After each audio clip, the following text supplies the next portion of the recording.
जिंदगी में क्यों ज्यादा अच्छे बने रहना हमारे जीवन को बर्बाद कर सकता है। आइए इस कहानी से समझते हैं।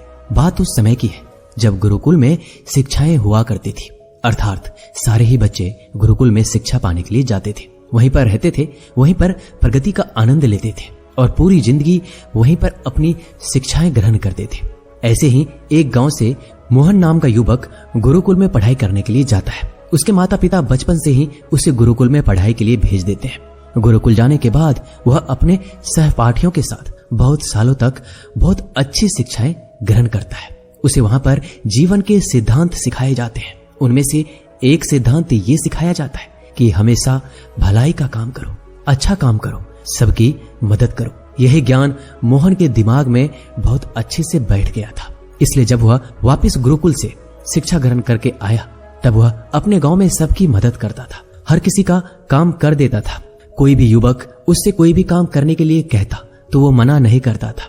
लेकिन जैसे जैसे समय बीतता गया, एक दिन उसने अपने कानों से छुपकर सुना कि गांव के कुछ युवक उसका मजाक बना रहे हैं और सब कह रहे हैं कि वो तो बस फायदा उठाने के लिए है, उसके तो मजे लो, उससे तो अपने काम निकलवाओ। वो किसी के काम को मना नहीं करता है, वह दूसरों के काम करने के लिए वो खुद के काम भी छोड़ देता है। बताओ कितना मूर्ख है।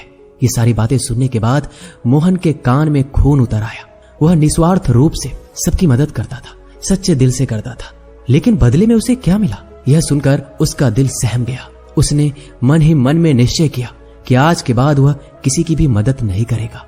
और अब मोहन गांव का ऐसा युवक बन गया था जो किसी की भी मदद नहीं करता था, चाहे कितनी भी मुश्किल, कितनी भी परेशानी में क्यों ना हो, वह किसी की मदद नहीं करता था। मोहन को अब किसी भी बात से फर्क नहीं पड़ता था। उसके इस व्यवहार को देखकर गांव वाले आश्चर्य में रहते थे। कल तक जो लड़का दया का सागर था, इतना दयालु था, कुछ ही समय में इतना निर्दयी कैसे हो गया। यह सब देखकर मोहन के माता पिता को भी उसकी बहुत चिंता होने लगी। उन्होंने अपने बेटे से पूछा, ऐसी क्या बात हो गई कि तुम इतने बदल गए हो? फिर मोहन ने कहा, हाँ, इस जमाने में किसी की भलाई करके कुछ हासिल नहीं होता। यह बात मैं महसूस कर चुका हूँ। मैंने जीवन में जितनी भी शिक्षाएं गुरुकुल से ग्रहण की थी, वो सारी शिक्षाएं बेकार चली गई है, वो व्यर्थ हो गई है, क्योंकि ये संसार किसी का भी नहीं है। यहाँ सच्चे दिल से कोई भी किसी की भी मदद कर दे उसे बेवकूफ समझा जाता है। ये सारी बातें कहते कहते मोहन वहीं रोने लगा। इसके बाद मोहन बहुत परेशान रहने लगा। उसके माता पिता पहले वाला मोहन लौट कर आ जाए, बस यही चाहते थे। वह वही मोहन चाहते थे जो सब लोगों की मदद करता था। लेकिन उनका बेटा कहीं दूर निकल चुका था, कहीं खो गया था। दिन व दिन मोहन के हालात और भी गंभीर होते चले गए। एक दिन उनके माता पिता को पता चला कि पड़ोस के गांव में एक बौद्ध भिक्षु आए हैं, वह मानव स्वभाव के बारे में कुछ बता सकते हैं। इसलिए मोहन के माता पिता मोहन को लेकर उस बौद्ध भिक्षु के पास पहुंचे। जब वो उस गांव में घुस रहे होते हैं तब एक औरत एक बौद्ध भिक्षु को बहुत जला कटा सुना रही थी। वो औरत कह रही थी, तुम्हें शर्म नहीं आती? भीख मांगने के लिए आ जाते हो, सुबह सुबह अपना काम तो करते नहीं, दरवाजे के पास आकर खड़े हो जाते हो। और पता नहीं ऐसी क्या क्या बातें कर रही थी। बौद्ध भिक्षु तो भिक्षा मांगकर ही खाते हैं, उन्हें तो सब कुछ ही सहना पड़ता है। इसलिए वो बौद्ध भिक्षु एकदम शांत खड़ा हुआ था। उसमें क्रोध का भाव तिनका मात्र भी नहीं था और उस भिक्षु को उस घर से भिक्षा भी नहीं मिली। तब वह दूसरे घरों की तरफ निकल गया। ये सारा दृश्य मोहन भी देख रहा था। इसके बाद उसके माता पिता गांव वालों से पूछकर उस बौद्ध भिक्षु के ठिकाने पर पहुंचते हैं।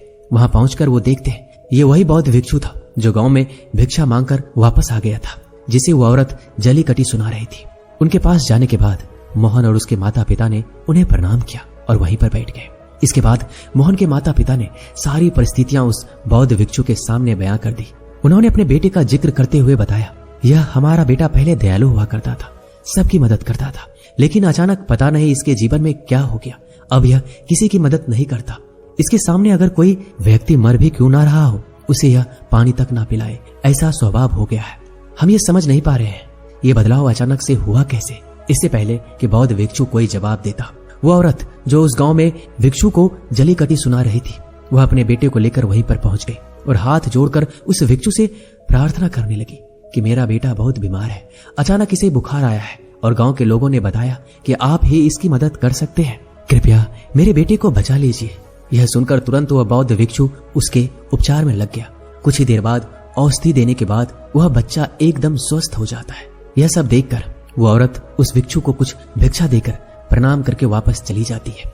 ये सारा दृश्य मोहन भी देख रहा था। मोहन के मन में एक प्रश्न उठ रहा था और जब वह अपने सवाल का कोई जवाब नहीं ढूंढ पाया तो उसने उस बौद्ध भिक्षु से पूछा, शायद आपने पहचाना नहीं, ये वही औरत थी जो आपको जली कटी सुना रही थी, जो गांव में आपको भिक्षा देने से मना कर रही थी। शायद आपने उसे पहचाना नहीं तो आप उसकी मदद करते ही नहीं।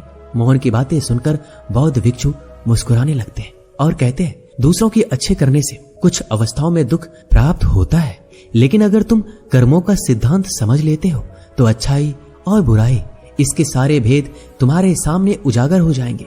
मैं भली भांति जानता था कि ये वही औरत है। मैंने बिना किसी ईर्ष्या का भाव रखते हुए वही किया जो मेरा कर्तव्य था।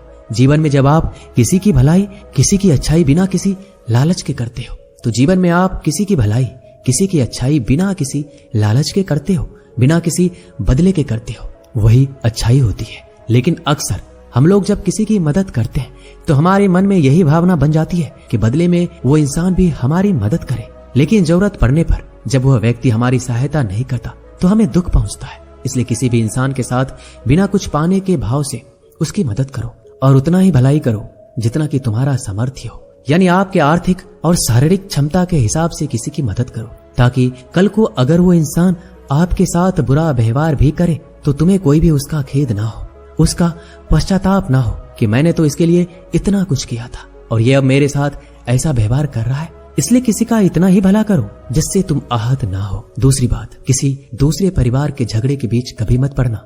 अगर कोई पति पत्नी आपस में लड़ रहे हैं और वो पति अपने पत्नी को पीट रहा है तो तुम उसे बचाने के लिए पहुंच जाते हो कि भाई तुम औरत को क्यों पीट रहे हो। तो ऐसा करना तुमको संकट में डाल सकता है, क्योंकि वही जिसकी तुम मदद करने के लिए गए हो वो ये भी कह सकती है, ये हमारी आपस की बात है, तुम्हें इससे क्या लेना देना, और इसका तुम्हारे पास कोई भी जवाब नहीं होगा। इसलिए दूसरों के झगड़ों में कभी टांग मत अड़ाना। अगर ऐसी स्थिति पैदा हो जाए कि कोई तुमसे मदद मांगे तो सबसे पहले दरोगा तक खबर पहुंचा दो, सरकार इसका फैसला करेगी।